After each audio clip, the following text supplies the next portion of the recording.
दोस्तों नमस्कार।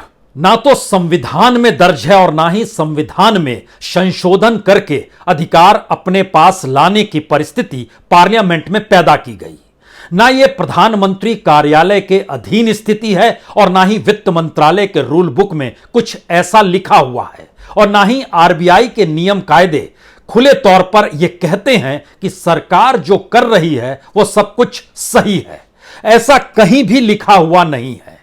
बावजूद इसके इस देश के भीतर में इकोनॉमी को लेकर जो निर्णय लिए गए, इस देश में बैंक से कर्ज लेने वाले अगर कर्ज ना लौटाएं तो फिर सरकार कहे कि हम रिटर्न ऑफ कर देंगे और बैंक की बुक को ठीक कर देंगे। क्या वाकई कहीं पर इस बात का जिक्र भी है? वित्त मंत्रालय का कोई कानून, कोई नियम क्या कहता है? नहीं कहता है। तो क्या इस देश में अर्थव्यवस्था से खिलवाड़ राजनीतिक सत्ता खुद के लिए बना दी गई है और वो भूल गई है कि संविधान के तहत इस देश की जनता जब किसी सरकार को चुनती है तो वो गवर्नेंस को सौंपती है और गवर्नेंस का मतलब लोगों का हित साधना है। लेकिन लोगों के हित का जिक्र करते हुए जिन नियम कायदों को ताक पर रखकर सरकार एक के बाद एक निर्णय लेती चली गई, क्या उसके खिलाफ कोई कार्रवाई संभव है? क्योंकि जब नियम नहीं है और नियम को ताक पे रख के कार्रवाई की जा रही है तो क्या कानूनी तौर पर सरकार को कटघरे में खड़ा किया जा सकता है? और तो और कोई पॉलिटिकल पार्टी इस बात का ऐलान कर सकती है कि अगर राजनीतिक सत्ता में आए तो जिस सत्ता काल में अर्थव्यवस्था के साथ खिलवाड़ किया गया, लूट मचा दी गई, उसको लेकर कानूनी तौर पर कार्रवाई होगी और इस देश को जितने राजस्व का घाटा या चूना लगाया गया है उसकी भरपाई उन्हीं नौकरशाहों से की जाएगी, उन्हीं पॉलिटिशियंस से की जाएगी और बकायदा क्रिमिनल अथॉरिटी के तहत इस देश का कानून उनके खिलाफ कार्रवाई करेगा। क्या यह संभव है? आप सोच रहे होंगे वो कौन सी परिस्थिति है जो इस देश के भीतर में प्रधानमंत्री कर नहीं सकते हैं और वित्त मंत्रालय कुछ निर्णय ले तो वह उस पर अमल कर नहीं सकता है। दरअसल मौजूदा वक्त में यही राजनीतिक सत्ता की एक ऐसी ताकत है जिसमें चुने जाने के बाद वह मान लेती है कि 5 बरस तक वह जो मन चाहे सो कर ले, चाहे संविधान इजाजत दे या ना दे। देश के नियम कायदे कानून उसके खिलाफ ही क्यों ना हो और जिस तरीके से रूल बुक का जिक्र किया जाता है वह भी स्थिति अनुकूल ना हो, लेकिन फिर भी निर्णय लिए जाएंगे। हमें लगता है कि आज इन परिस्थितियों को समझने से पहले 2 बातें स्पष्ट रूप से समझ लीजिए। जो देश में सरकार ने निर्णय लिए अगर वह नियम कायदे कानून से हटकर हैं तो नौकरशाहों ने उसे क्यों नहीं रोका? और नौकरशाहों के पास अगर लिखित तौर पर सरकार के निर्देश नहीं है तो उसके बावजूद भी सिर्फ मौखिक आदेश पर अगर इस देश में तमाम निर्णयों पर अमल किया जा रहा है तो आने वाले वक्त में जिम्मेदारी किसकी होगी? कानून के दायरे में कटघरे में कौन खड़ा होगा? अगला सवाल इसके बाद निकल कर आता है कि दरअसल वो सारे बैंक के डायरेक्टर जो सरकार के मौखिक निर्देश पर चलते हैं, बैंक नियम कायदे ताक पर रखकर क्या उनके खिलाफ सत्ता बदलने के बाद कार्रवाई होगी या सत्ता फिर से अपने अनुकूल एक नए लोगों की टीम को खोजेगी? सभी पीएसयूज को जो कौड़ियों के मोल भेजा गया, बोला गया और प्राइवेट सेक्टर को दे दिया गया, क्या उनकी असल कीमत लगाते हुए कॉरपोरेट सेक्टर से भी वसूली की जाएगी? और ये सारे काम जो कर रहे थे यानी कॉरपोरेट और अधिकारियों की मिलीभगत से सत्ता जो अपने तौर पर काम कर रही थी, इसको लेकर कोई पॉलिटिकल पार्टी श्वेत पत्र लाने की स्थिति में कभी आ पाएगी? क्योंकि कोई नियम ही नहीं कहता है, बावजूद इसके 13 लाख करोड़ बैंक के द्वारा लिए गए कर्ज को बरस दर बरस बीते 8 बरस में अगर सरकार रिटर्न ऑफ कर देती है तो जिम्मेदारी किसकी होगी? आप कहेंगे ये पहले नहीं हो रहा था क्या? जी नहीं, ये पहले नहीं हो रहा था। मनमोहन सिंह के काल तक यानी अटल बिहारी वाजपेयी से मनमोहन सिंह के काल तक जब आप उस सफर को देखिएगा तो आप हैरत में आ जाएंगे। 63,503 करोड़ यही रिटर्न ऑफ किया गया था 10-15 बरस के भीतर में, उस दौर में जब वाजपेयी और मनमोहन सिंह देश के प्रधानमंत्री थे। और जो रिटर्न ऑफ किया गया था वो कंगाल हो गए थे और उनको दोबारा इंडस्ट्री चलाने की स्थिति में नहीं लाने दिया गया। लेकिन मौजूदा वक्त की स्थिति यह है कि यह 63,000 करोड़ रुपया जो है बढ़ते बढ़ते 12,61,005 करोड़ तक पहुंच गया, जो रिटर्न ऑफ किया गया, और बरस दर बरस यह बढ़ते चला जाता है।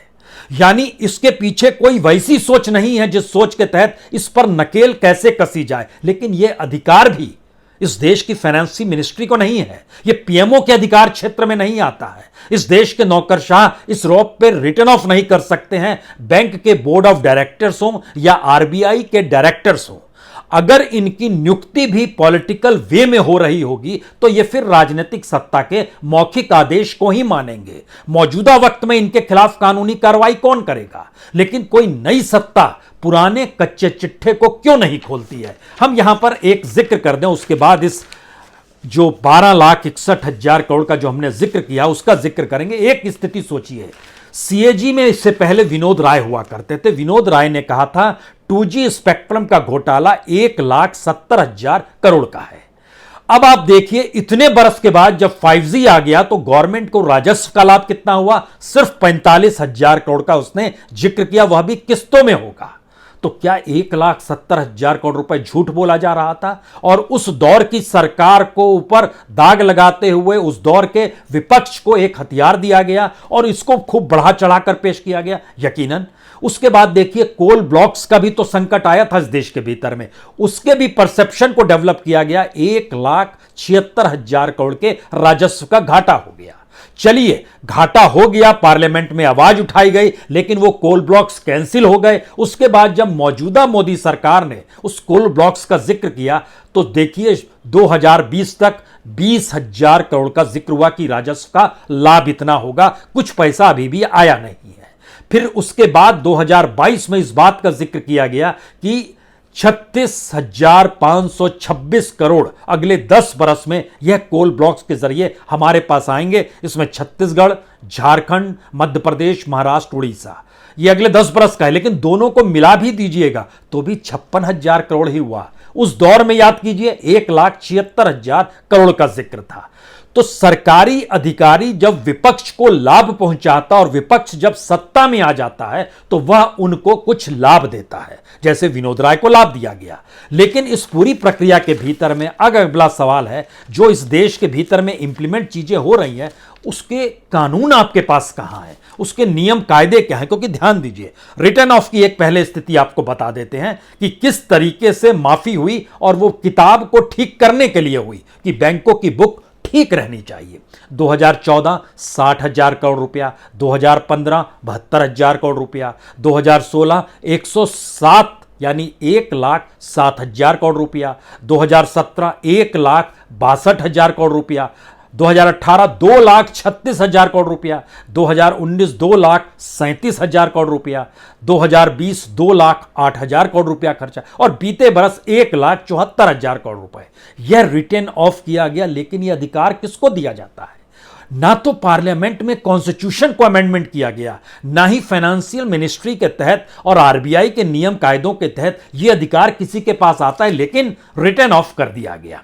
अब यहां से अगला सवाल आता है कि ऐसी परिस्थिति में हमने जैसे विनोद राय का नाम लिया, एक नाम और हम लेंगे, क्योंकि स्टेट बैंक की अरुंधति भट्टाचार्य सीएमडी हुआ करती थी। उनके कालखंड में जिन कंपनियों को ज्यादा से ज्यादा लोन दिया गया, संयोग से उसमें एक नाम रिलायंस का भी आता है। रिलायंस की मौजूदा वक्त में रिटायरमेंट के बाद वो डायरेक्टर हो गई। यानी एक तरफ विनोद राय प्रतीक है सरकार की मलाई खाने के लिए, दूसरी तरफ कॉरपोरेट के साथ जुड़कर अरुंधति भट्टाचार्य डायरेक्टर बन गई।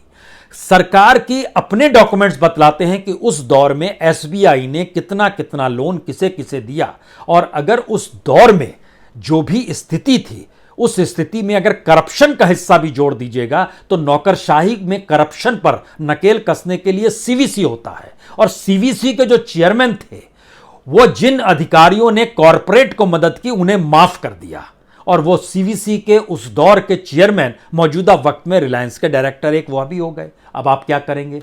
यानी करप्शन की परिस्थिति इस देश के भीतर में नियम कायदे कानून से हटकर है अगर वह गवर्नमेंट के गवर्नेंस का हिस्सा बन जाए, यानी इसको कहते हैं करप्शन का संस्थानीकरण, और यह नियम कायदे में तब्दील हो जाता है। यह पहला सवाल।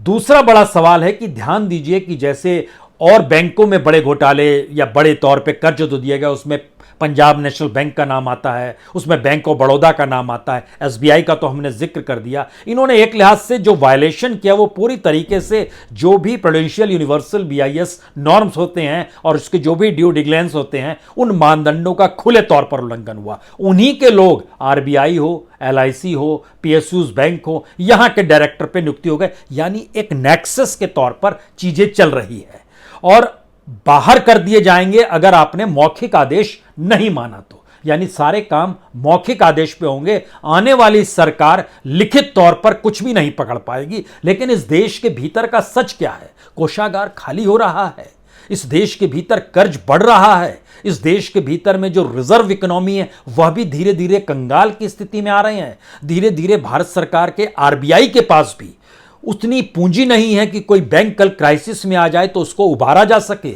उसकी खरीद कोई दूसरी बाहर बैंक कर ले, जैसे लक्ष्मी वैश्य बैंक को खरीद ले, कोई सिंगापुर से निकल कर आ जाए। इस परिस्थिति में क्या लाकर खड़ा, लेकिन दोषी को सजा कैसे होगी और दोषी को कानूनी तौर पर कटघरे में कौन खड़ा करेगा? और अगर दूसरी पॉलिटिकल पार्टीज इस बात का जिक्र नहीं करती है तो हम आप इन बातों के जिक्र से कहां चीजें निकाल पाएंगे, जब इस देश की इकोनॉमी में इतनी बड़ी सेंध नियम कायदों को ताक पर रखकर लगाई जा रही हो। अब इसमें एक हिस्सा इसके आगे आइए। यह इसलिए बड़ा है क्योंकि ध्यान दीजिए तो जो कॉरपोरेट की टैक्स माफी है और जनता के ऊपर टैक्स का बढ़ना है, जीएसटी का बढ़ना है, एक्साइज का बढ़ना है, कीमतों का बढ़ना है, इन सारी परिस्थितियों से निकलते निकलते अगला सवाल आता है कि इस देश के भीतर में जो सरकार की जिम्मेदारी थी, यानी प्राइवेट सेक्टर का मसला तो होता है, वहां पूंजी लगी, उसने अपनी इंडस्ट्री को डेवलप किया। सरकार के नियम कायदे ने एक झटके में उन कॉरपोरेट की नेटवर्थ और उनके दायरे को इस देश में जो सरकार के हिस्से में आते थे, यानी जनता के खून पसीने की कमाई और इस देश के प्राकृतिक संसाधनों के आश्रय जो भी डेवलप किया गया, उसको आप प्राइवेट हाथों में देते चले जाइए। आपके जहन में तुरंत नाम आएगा अडानी का। आप कहेंगे अच्छा अडानी 2014 लगभग $5.5 बिलियन ही तो था उनके पास, और आज कितना है? 137 बिलियन, दुनिया के तीसरे रईस आदमी। तो आपने बेसिक इस देश का जो बेसिक इंफ्रास्ट्रक्चर था वह भी अगर शिफ्ट करना शुरू कर दिया, आपने पोर्ट किया, आपने एयरपोर्ट किया, आपने रेलवे किया, आपने पावर किया। अब ध्यान दीजिए, एक एक बेसिक चीज आप शिफ्ट करते चले जा रहे हैं और शिफ्ट करते करते अब सीमेंट इंडस्ट्री भी वही चलाएंगे, कम्युनिकेशन में भी वही आएंगे, रिन्यूएबल एनर्जी भी वही चलाएंगे, इस देश में एफसीआई के पैरेलल में गोडाउन्स भी वही बनाएंगे।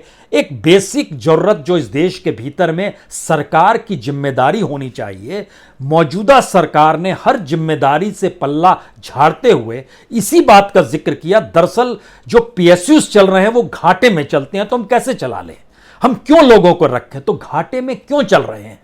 चलाने किसको नहीं आता है? उस विभाग को जिंदा क्यों रखा गया है? उस विभाग को लेकर मंत्री की नियुक्ति क्यों होती है और मंत्री का काम क्या है? और जो डायरेक्टर्स की नियुक्ति होती है उसमें एफिशिएंट लोग क्यों नहीं आ पाते हैं? और एक झटके बाद आप कहते हैं कि या तो आप वीआरएस ले लीजिए या इतना कंपनसेशन दे रहे हैं, आपको हटा रहे हैं। और इस स्थिति में आते आते कितने लोग इस देश में बेरोजगार हो गए, उसकी एक अलग संख्या है इस देश के भीतर में जब निकल कर आती है। आप सोचिए निर्णय कैसे लिए जाते हैं। 2016 में निर्णय लिया गया, अपनी सरकार अपने बहुमत खुद ही निर्णय ले लिया गया कि 35 सेंट्रल पब्लिक सेक्टर इंटरप्राइजेस जो है उसको सेल किया जाएगा। 2016 में निर्णय लिया, उसमें सभी थे, उसमें बीपीएसएल का जिक्र था, शिपिंग कॉरपोरेशन का जिक्र था, कॉन्कर का जिक्र था, बीईएमएल का जिक्र था, राष्ट्रीय इस्पात निगम का जिक्र था। एक लंबी फहरिस्त थी जो 35। 2021 में झटके में भारत आत्मनिर्भर भारत का जिक्र होता है 4 फरवरी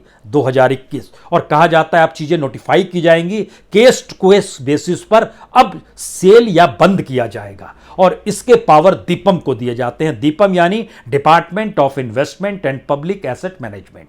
एक झटके में एक डिपार्टमेंट सामने आया, उसके साथ project and development India limited को लाया गया, इंजीनियरिंग प्रोजेक्ट इंडिया लिमिटेड को लाया गया। और उस परिस्थिति में जो चीजें सेल हो रही है उसमें आप उदाहरण के तौर पर एयर इंडिया को ही जोड़ लीजिए। एयर इंडिया 60 से 65 हजार करोड़ के घाटे में, सरकार चला नहीं सकती है, उसको लगता है हर महीने जो खर्चा आ रहा है वो भर पाने की स्थिति में नहीं। 18 हजार करोड़ में वो बेच देती है टाटा को। उसकी भी पूरी रकम सरकार को अभी मिली नहीं है। 18,000 करोड़ की एवज में एयर इंडिया का जो अपना पूरा देश के भीतर में जो जमीन है, जो दुकान है, जो मकान है, जो हवाई जहाज है, जो कार्गो है, ये सारी चीजों को मिलाते चले जाइएगा तो यह एक लिहाज से 2 लाख करोड़ को पार कर जाएगी। और आपने दे दिया 18,000 करोड़ में, क्योंकि आप चलती हुई चीज को नहीं चला पा रहे हैं। पहला सवाल यह होता है। दूसरा सवाल होता है चलती हुई चीज घाटे में चली गई, और तीसरा सवाल होता है चलती हुई चीज आप ही के दौर में घाटे में क्यों जाती है, और उस घाटे की जिम्मेदारी लेगा कौन? क्या वो कर्मचारी अधिकारी लेगा? तो फिर वो डिपार्टमेंट क्या कर रहा है, उस डिपार्टमेंट द्वारा नियुक्त डायरेक्टर्स क्या कर रहे हैं? यानी नेक्सस और माफिया की परिस्थिति इस देश के भीतर में, इस देश की इकोनॉमी से कैसे खिलवाड़ है, और जो नियम कायदे कहीं नहीं है वो सब चीज इंप्लीमेंट किए जा रहे हैं, जो असंभव सी चीज है लेकिन इंप्लीमेंट किए जा रहे हैं। अब यहां पर आइए, जो सबसे बड़ी महत्वपूर्ण बात जो हमको लगता है आपसे करनी चाहिए, ये इसलिए है क्योंकि 2 PSUs के भीतर 9,50,000 कर्मचारी 2014 में काम करते थे।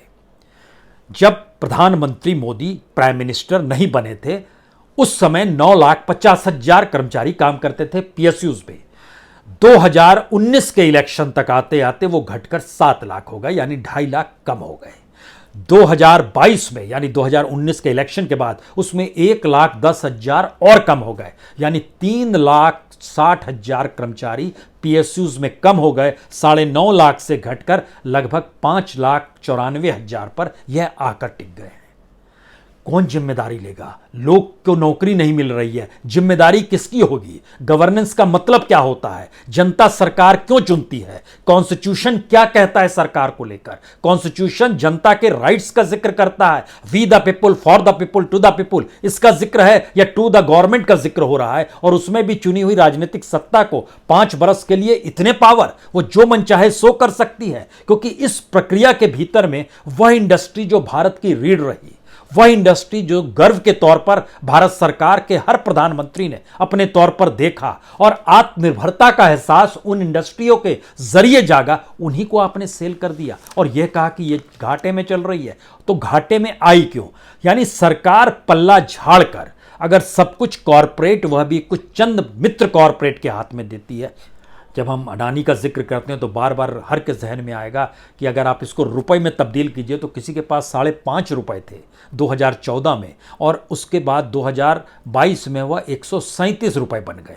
कैसे बन गए कोई नहीं जानता है, उसमें कोई कुछ कुछ देता चला गया, और इसमें से तकरीबन 2 रुपया कर्ज का लिया हुआ भी है। इसको इस रूप में समझिए, क्योंकि 2,30,000 करोड़ का कर्ज अडानीज पर है। संपत्ति कितनी बढ़ गई यह एक अलग किस्सा है, लेकिन जब आप सब कुछ दे रहे थे, आपने इंफ्रास्ट्रक्चर दे दिया, पावर दे दिया, सीमेंट दे दिया, खाना बनाने का तेल तक वो बनाने लगा, ये सारी परिस्थिति बताती है। तो क्या ऐसा लगता है कि पूर्व की सरकार जो खर्च कर रही थी वह घाटे वाले PSUs को चला रही थी? पूर्व की सरकार सिर्फ नौकरी देने का काम कर रही थी, वेतन देती थी, उस पर खर्च हो जाता था, और मौजूदा मोदी सरकार ने एक साफ सफाई की और सब कुछ पटरी पर ला दिया, या पटरी पर लाने के लिए वो सोच डेवलप हो रही है। तो भारत के भीतर में जिस देश में 90 लोगों की संपत्ति, इस देश के आधी जनसंख्या यानी लगभग 70 करोड़ के बराबर की हो, वहां पर हम जिक्र कैसे कर सकते हैं कि आप कौन सी सफाई किस रूप में कर रहे हैं? अब यहां पर एक और सवाल आता है। हम आपको कुछ इंडस्ट्री बताते हैं, जैसे कोल इंडिया। 2014 में जब प्रधानमंत्री मोदी बनते हैं तो 3,70,000 लोग काम कर रहे थे। आज की तारीख में यह घटकर 2,48,000 हो गए, यानी 1,22,000 लोग कम हो गए। बढ़ने चाहिए थे। कोल इंडिया का मामला है, कोयले का मामला है, आपने कहा सब घाटे में चल रही है, और घाटे में चलते चलते आप कोल ब्लॉक्स भी दे रहे हैं, आप दुनिया के बाजार से कोयला आयात भी कर रहे हैं। कोयला आयात का पावर और उसके जरिए जो ड्यूल एग्नेंस, जिनको पावर के जरिए चीजें इंप्लीमेंट होती है, वह भी अडानीज के पास है। यानी लाभ जिसे होगा और किस रूप में होगा और कैसे होगा, कोई नियम कायदा नहीं कहता है। तो फिर कटघरे में खड़ा इन्हें करेगा कौन? और इस प्रक्रिया के भीतर NTPC 21,796 लोग काम कर रहे थे 2014 में, आज की तारीख में 17,474 काम कर, कम कैसे हो गए? BPCL लीजिए, बड़ा इंटरेस्टिंग है। 14,000 कर्मचारी काम कर रहे थे 2014 में, वो घटकर कितने हो गए? 8,594।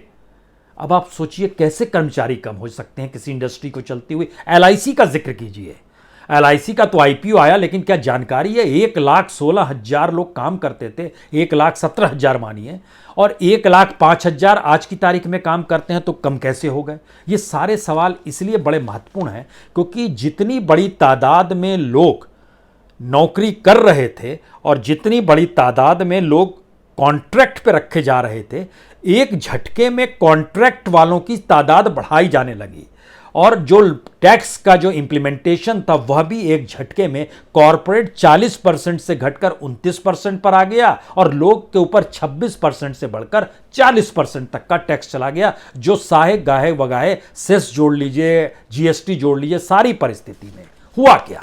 हम आपके सामने 3 चीज रखते हैं।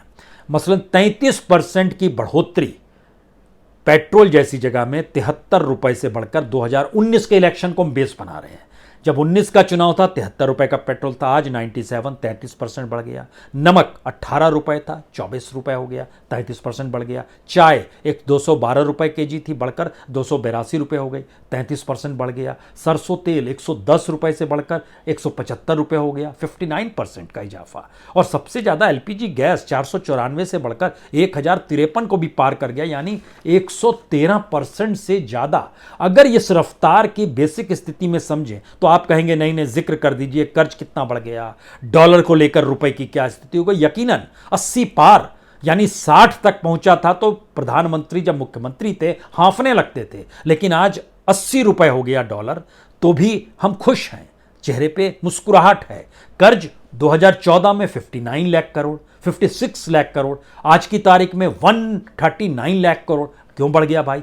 यानी इकोनॉमी को समझ पाना, देश को चला पाना, गवर्नेंस के आश्रय इस देश को पटरी पर ला पाना, अगर कोई नहीं कर पाएगा तो उसको लेकर कौन सा कानून किस रूप में काम करेगा। और कोई भी पॉलिटिकल पार्टी ये कहने की स्थिति में क्यों नहीं आती है कि वाह, हम अगर पॉलिटिकल तौर पे सत्ता में आ गए तो हम इस देश के भीतर में जो भी कौड़ियों के मोल इस देश में कॉरपोरेट को ट्रांसफर किया गया है, जितनी कीमत में किया गया उसका मूल्यांकन करेंगे, पैसा वापस लेकर आएंगे।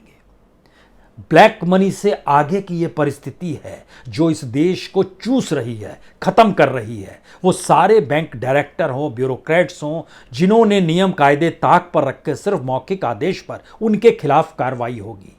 जो कॉरपोरेट अधिकारी थे उनसे वसूली की जाएगी। श्वेत पत्र भी लेकर आएंगे और प्रधानमंत्री हो, वित्त मंत्री हो, वाणिज्य मंत्री हो, अगर चीजें गलत पाई गई तो कानूनी कार्रवाई उनके खिलाफ होगी।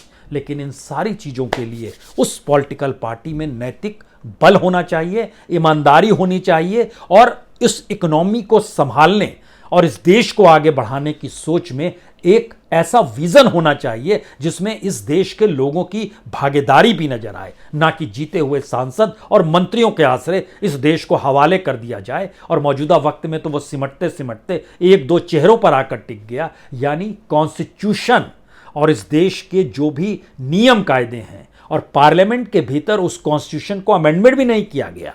कैबिनेट की बैठक में जो डिसीजन लिए जाते हैं वह डिसीजन अगर इस देश में आम जनता के बेसिक अधिकारों के खिलाफ जा रहे हो तो आवाज उठाएगा कौन? कानूनी तौर पर इस देश में सुप्रीम कोर्ट पहल कर सकता है, जो नहीं करेगा। कानूनी तौर पर इस देश के भीतर में सरकार के इन पूरे डॉक्यूमेंट्स को रखकर कोई अदालत का दरवाजा खटखटा सकता है, लेकिन उसे लगता है शायद सत्ता के प्रतिकूल जा नहीं पाएगा निर्णय और परिस्थिति। तो क्यों नहीं कोई पॉलिटिकल पार्टी इसी को मुद्दा बनाकर आने वाले वक्त के चुनाव में इस एस्पेक्ट से चली जाए कि हम ये कार्रवाई करेंगे और जनता को हमारा साथ देना है।